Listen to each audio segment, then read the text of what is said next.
This is my second video on how we use Google Classroom for HBL. So in this video, we are going to learn a few things that we didn't learn in the previous one. We are going to look specifically at the classwork page and how we set assignments or quizzes.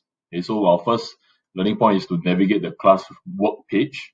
Our second one is to create an assignment with various options. So here there are three sub-points. How we make copies for individual student submission. I think this is a basic that all teachers should know about. Second is how to set quizzes, and sometimes actually to allow for auto marking in the quizzes. There's a new function here for experienced teachers. There's a locked mode available in Classroom for assigning quizzes to students during class itself. This prevents cheating. I'll give more details later. And the third sub point is I'll just introduce some other ideas for learning based on how that Google Classroom actually affords us when we assign the assignment. Okay, the last one, we will make use of assignment options to optimize the use of Classroom. Okay, so let's jump straight away. I'm going to use one of my classes as an example. If you open up one of your classrooms, this is the typical front page you will see. Today, our focus is going to be on this tab over here, Classwork. When we click on Classwork, this is the main page you'll see. Now, let me just introduce you to what all the options you will see around in this classroom. First of all, you will, if you have enabled Google Meet in Classroom, just like what I've introduced in the previous class, you'll be able to see this here. I didn't enable it for this classroom, but you will be able to open up a Meet link in this page as well. The second thing is to look at the Google Calendar. This is a specific calendar for this particular class and its students. So actually, this is not very necessary because we already have an overall school-wide academic calendar. But if you want to give specific reminders to your students, you can consider using it. You also have this class drive folder over here where all the documents that are stored on this classroom are essentially located in this drive and is conveniently within your own personal Google Drive as well, in case you are looking for the documents outside of this classroom page. Let's also look at the left bar here, and I'll return to it soon. You'll see that there are topics assigned to all of the assignments on this classwork page. When we assign an assignment, we can put a topic to it. It's like a tag so that the students can have a view of all the topics and select each of them when they're doing their own revision. All right, let's start to create an assignment. You want to click on this create button here, and you have these options. Okay, typically the Kami assignment will not show up if you don't have the Chrome extension installed, just to let you know.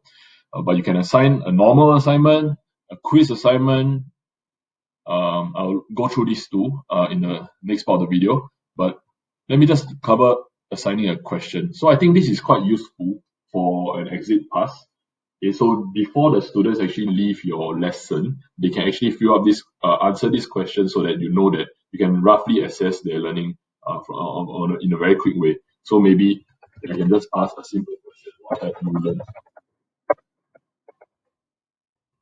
Exit pass, and I can tell you as a short answer, and I ask the question, and the students will be able to see these simple questions so that you can use it as an exit pass before the lesson ends. I'm just going to delete it here. Okay. The next thing that you can actually create, if you do not want to actually give an assignment, but let's say you have a scan of the textbook or you have some notes or some scanning copies, okay, you want to create a material here, and you can upload any kind of material. You can upload anything from your drive. You can give a link, you can give a file, maybe a picture file, a PDF file, or can even embed a YouTube, just like when you are posting an announcement in our earlier video. Okay, I can close this here. The last option is quite useful. You can reuse a post that you've assigned earlier in another classroom. So let's say I assign an assignment to one of my Sec 4 classes, but I forgot to do so for this particular class. I can reuse the exact same post with the exact attachments and the instructions in this particular class. Yeah, I'll go through that more when we're actually creating the assignment itself. Now, in the actual creation, if I create an assignment right now, the functions are similar to when we were posting announcements on our previous video. But you realize that on the right side here, there are many more options. I'm just going to close my face. There are many more options here available to you, and I'll go through this towards the end of the video. When you create an assignment, you can actually just fill in all the fields over here. So maybe HBL for assignment, and then you can give instructions here. Complete the work by today. Importantly, the most important function for us in ACS Bunker is to learn how to duplicate multiple copies of a template we create in Google Drive so that each student can submit their work on this classroom platform. Yeah, so I'm going to go through this very slowly. Now, you have two options here.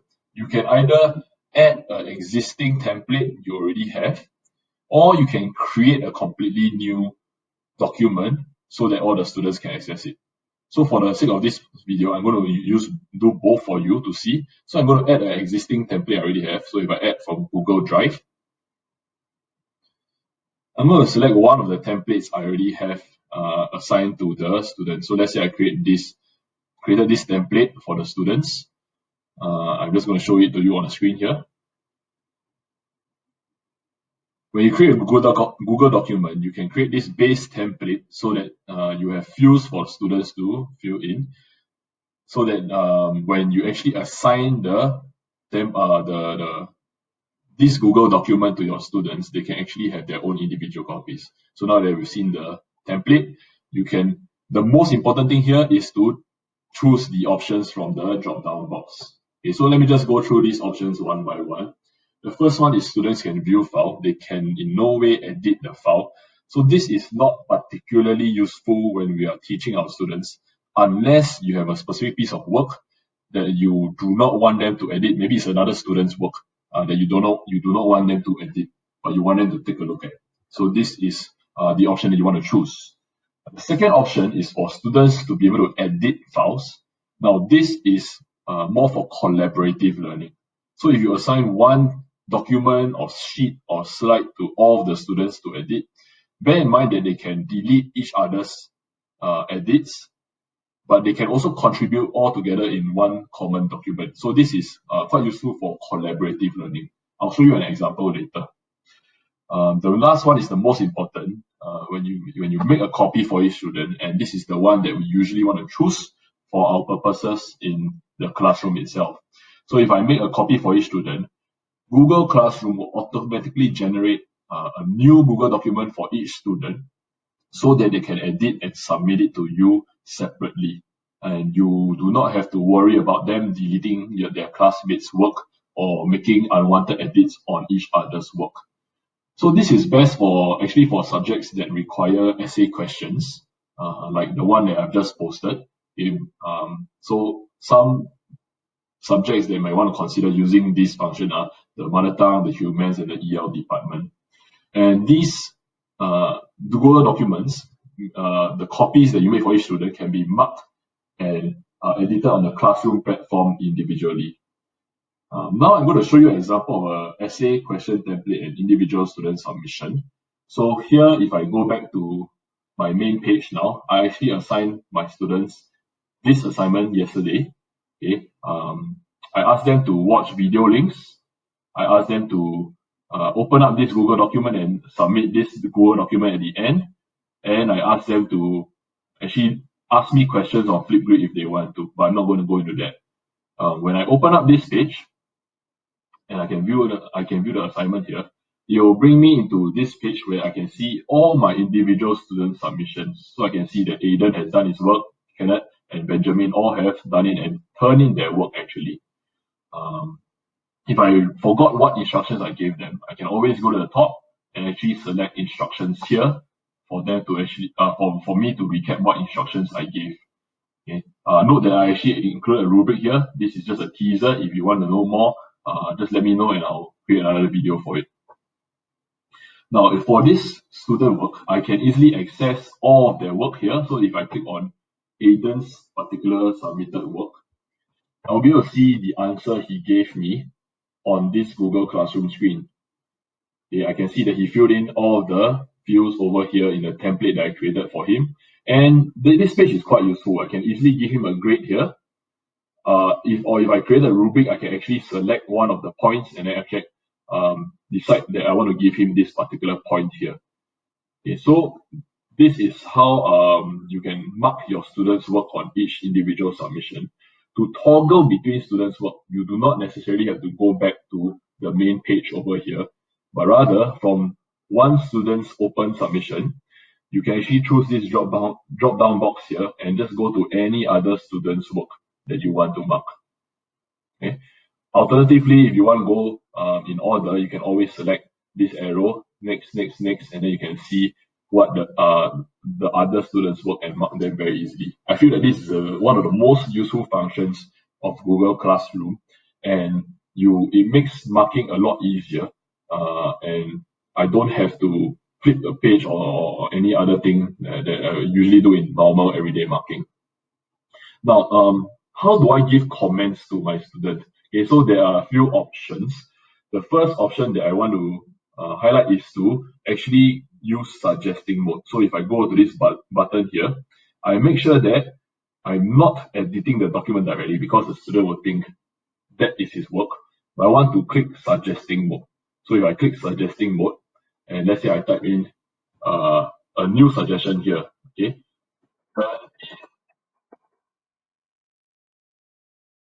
on time. Once I've typed in this suggestion and I click elsewhere, the student will be able to view that this is a suggestion in green. So he knows that this is a new suggestion I made to his answer, and he can learn from this suggestion accordingly. The other way to give a comment to the student is to actually select any part of his answer, and you realize that a button here will appear and you can add a comment here. So if I can just click that button, I'll say, yes, who is he? Okay, I can actually create a comment for the student to view so that he knows that I'm targeting that specific part of his answer that I want to address and correct. So these are the two functions that you can use when editing the student's work. But if you want to give overall comments, you can go to the right bar over here and scroll all the way down and give a private comment to this student. So I can put Aiden, well done. I know you have been putting in effort. Doesn't necessarily have to be with regards to his actual performance in the assignment, but it can be a word of encouragement as well. And after that, I can just post and then return to the student in the top right hand corner here. Okay. I also have the option of returning multiple submissions if I've marked multiple work already. Now, bear in mind that once you return the students their work, the mark cannot change unless you ask them to resubmit the assignment again. Okay. And that's it for how we make a copy of an assignment for each student and allow them to submit and mark each of them individually. Next, I'm going to show you how we can assign collaborative work to the students. So just now earlier when I created an assignment, I made a copy of a Google document for each and every one of my students. But remember that there was also an option to actually allow students to edit the file. So this is useful for collaborative learning. Here is an example on the screen of a file that I created for a Google Sheet that I created for my students, where I allowed my entire class of 15 to actually edit the same document. So all of these boxes over here were originally not filled in, and I wanted the students to actually collaborate on filling in the fields for this particular table. I actually gave each of them an assignment here. So this particular row, I gave it to Daryl over here. This particular row, I gave it to Lucas. This particular row, I gave it to Jaden. So here is a simple example of how you can create a Google Sheet and then allow the students to complete an assignment collaboratively. That's one example. Another example is Google Slides slide set here over here I've created. Actually, I use this for a previous iteration of the Google Classroom training. So if I create a set of slides and I allow students to edit the same set of slides, and I create different slides for students to actually write their responses, you realize that they can work on all of these slides together individually or for one slide each, and then after they can submit their answers as an entire group. So I can also put my instructions over here, my rubric over here at the start, and I can even put an example, a teacher-led example, so that the students can take reference from this slide to edit their own slides over here. So two examples of collaborative learning that you can use when creating an assignment for students to edit. The last thing I want to tell you about creating an assignment. Sorry, give me a moment, let me just go back. If I create an assignment here, what I should avoid is actually creating a Google form for students' individual submission. Now, if you want to use a Google form, the results and their submission will not show up on your Google Classroom page. It will only show up on your form responses page. So I'm going to go through that now. I'm going to show how we assign a quiz for the students. So if we go back to the classroom page, instead of creating an assignment, I'm going to create a quiz assignment. Okay. And I'm going to automatically, it generates a blank quiz for you so that you can create questions and the questions that you want to ask your students about. Now, this is a new function what I'm going through next is a new function that Google added only this year. This is locked mode on Chromebooks. So because all our students are using Chromebooks, this is very convenient. You can enable this so that the students during their when they are doing the quiz, right, they cannot actually do anything else except the quiz on their Chromebook at that point of time. So once they start on the quiz, they'll be logged onto that screen, that tab. They cannot go to another tab on Google to search for the answers. Neither can they distract themselves by going on to other websites. So I think that this is a very nifty new function that Google has added on to Classroom and Forms. Here you want to choose grade importing. We'll cover more on that later. So if I open my blank quiz now, the first important thing I want to do is always to edit the settings on my quiz. Okay, if I go to this particular gear icon here, I want to make sure that I go to this tab and make sure that it's a quiz. If it's not a quiz, it will not collect the students' responses for me automatically. And if I want to use this quiz to auto-grade the students, it will not do so for me and import it into Classroom. So make sure that this is enabled here. You want to make sure that it's purple in color.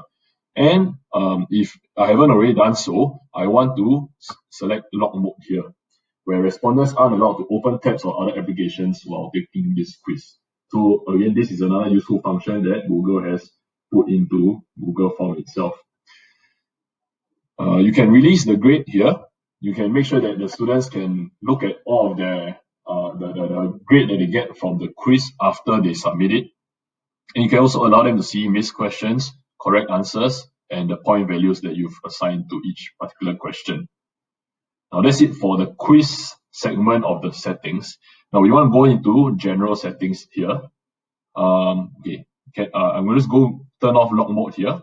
I'm going to go into general settings here, and I'm going to make sure that I check collect email addresses.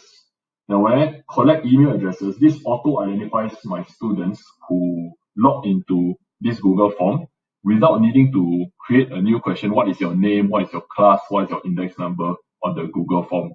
So this is very useful. And as long as you restrict to users in ACS Barker and you limit it to one response, the student's name and email address will be captured automatically for you so that you can collect all of their responses and you know who it belongs to.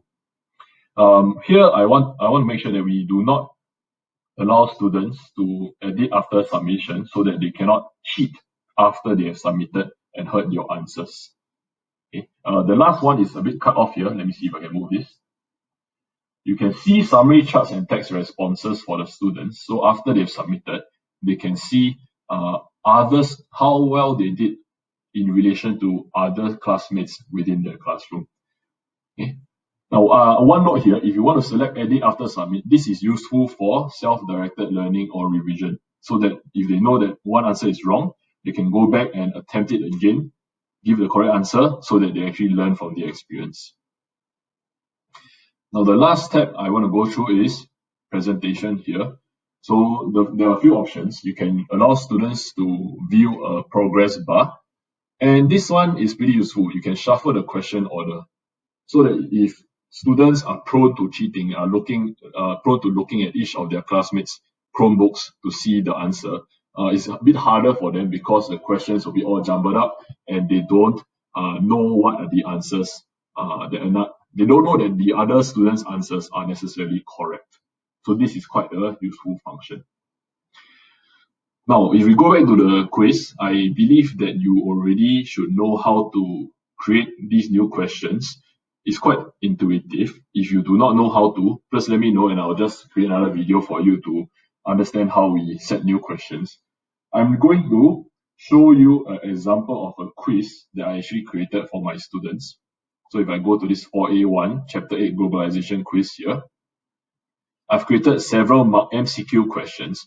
And the good thing about MCQ questions is that Google quizzes can actually auto mark for me. So I don't have to go through each individual student's work one by one and mark every single question. When they actually submit it on my Drive, when I open up Google, this quiz here from my Drive, I can actually select responses here at the top. I can see all of the student responses. So for example, I can see the point distribution, I can see the mean, the median, and the range. And I can see what questions were commonly answered wrongly. I can even view each of the students' scores individually here. And I can go through each question with the students on the screen to show them which is the correct answer, how many students got it wrong, so on and so forth. So this is a pretty useful presentation for your students when you are showing them the results of their quiz in class. Besides the summary, you can also go into individual questions and see how each student did. You can go to the individual's submission and see what questions they got right or what questions they got wrong. So Google Quiz, if properly enabled, can actually help you a lot in doing auto marking and giving you a summary of all the student responses.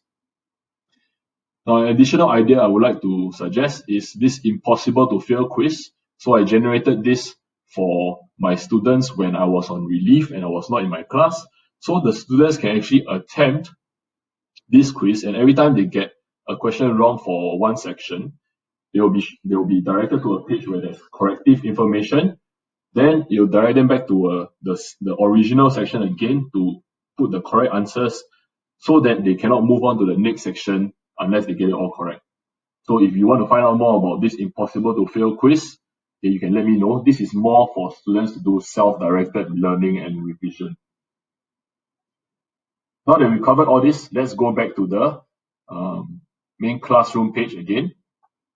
And I'm going to show just quickly talk about this right bar where we can assign the assignments or quiz assignments with different settings. So just like when we are posting an announcement, I can assign this to multiple classes, pretty useful. I can select only certain students that I want to receive this assignment, useful for DI or AC. I can assign a point value to this particular assignment. I can put in a due date and time so that Google Classroom can auto-detect and indicate if students submit their assignments late. So this is pretty useful as well.